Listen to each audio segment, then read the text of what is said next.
परभणी कृषी उत्पन्न बाजार समितीच्या वतीनं सर्व परभणीकरांना, शेतकऱ्यांना, सर्व बांधवांना दिवाळीच्या हार्दिक हार्दिक शुभेच्छा। मराठवाड्यातील प्रमुख बाजारपेठ इनाम योजनेअंतर्गत महाराष्ट्रातून प्रथम पुरस्कार प्राप्त करणारी बाजार समिती।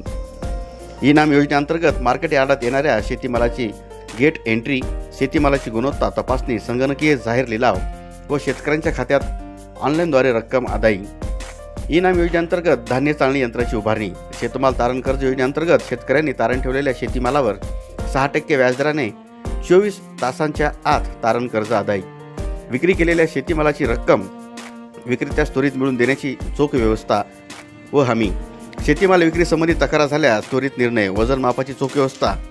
30 मेट्रिक टन भुईवजन काट्यासह कॉटन टेक्नॉलॉजी मिशन अंतर्गत कापूस विक्रीची उघड लिलाव पद्धतीने चोख व्यवस्था। शेतकऱ्यांना SMS द्वारे व भ्रमणध्वनीद्वारे बाजारभावाच्या माहितीची सुविधा।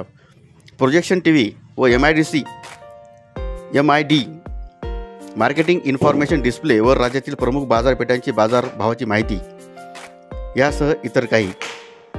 संचालक मंडळ सचिव संजय यशवंतराव तळणीकर, उपसभापती अजय माधवराव चव्हाण, सभापती पंढरीनाथ शंकरराव गुले, तर संचालक मंडळ गणेश रामभाऊ गाडगे, आनंद शेषराव भरोसे, संग्राम प्रतापराव जामकर, अरविंद रंगराव देशमुख, विलास साहेबराव बाबर, शोभा मोंजाजीराव जवंजाळ, काशीबाई रुस्तुमराव रेंगे, गंगाप्रसाद आबासाहेब आनेराव, सुरेश रामराव भुमरे, पांडुरंग बाळासाहेब खिलारे, विनोद सखारामजी लोहगावकर, घनश्याम गणपतराव कनके, राजीभाऊ बाळासाहेब देशमुख, रमेश भीमराव देशमुख, सोपान वसंतराव मोरे, फैजुल्ला खान, अहमद खान पठाण, अंकुश तातेराव आहेर, सहाय्यक निबंधक सहसंस्था परभणी शासकीय सदस्य यांच्या वतीने सर्वांना कृषी उत्पन्न बाजार समितीकडून दीपावली सणानिमित्त हार्दिक हार्दिक शुभेच्छा।